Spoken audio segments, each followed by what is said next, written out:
As war rages here in Israel, there are concerns about rising hate, anti-Jewish hate, anti-Semitic hate, as well as Islamophobia. President Biden referred to both of them in his speech to the nation a number of days ago. I'm joined now by Oren Segal. He is the vice president of the Anti-Defamation League's Center on Extremism. Oren, thank you for joining us tonight. Thanks, Jim. Prior to this war, the FBI reported a 37% increase in anti-Semitic hate crimes. That in 2022, of course, now we're in a whole new phase of this. And at least anecdotally, we're seeing a number of incidents, threats around the country, specifically of anti-Semitic hate and speech. I wonder, can you tell us what your level of concern is? And do you have any way to quantify at this point the increase in that kind of incident? Yeah, so we're very concerned about the significant spike in anti-Semitic incidents that we've been tracking since October 7th.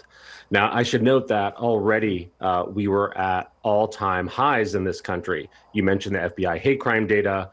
Also, ADL's audit of anti-Semitic incidents revealed a 36% increase in 2022, over 3,700 incidents of vandalism, harassment, and assault, which was an all-time high.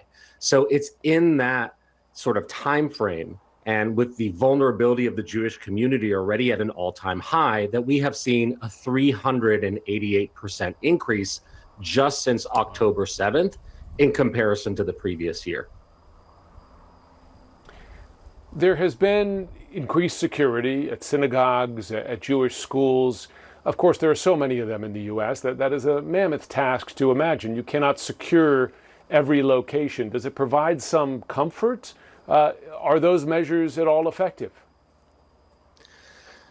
So the Jewish community is used to having police cars in front of their institutions. This is not something that is new, in this time frame.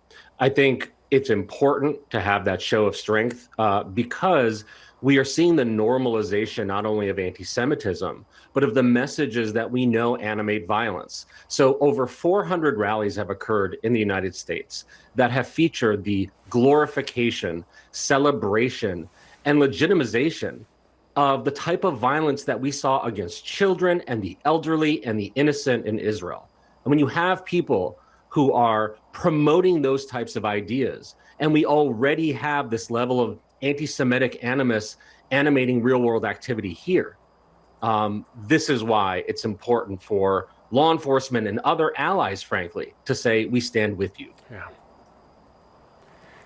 Speaking of allies, as you know, there's been a rise in anti-Islamic hate as well. President Biden spoke of this in his address to the nation. Has there been any work between the groups? Have you had any cooperation to try to fight these two forms of hatred together in some way?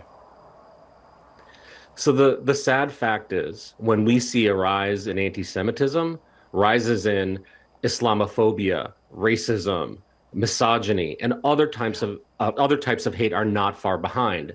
And in order to fight other forms of hatred, we have to come together and fight anti-Semitism, right? At the end of the day, while so much of the public discussion, especially online, is focused on dividing communities, we know that the only way to protect any community is for people to come together and reject hatred, because it is that hatred that actually, at the end of the day, does not discriminate. And we need to do a much better job working together to fight that. And you're right, so often they come together, right? They're interwoven, those forms of hatred.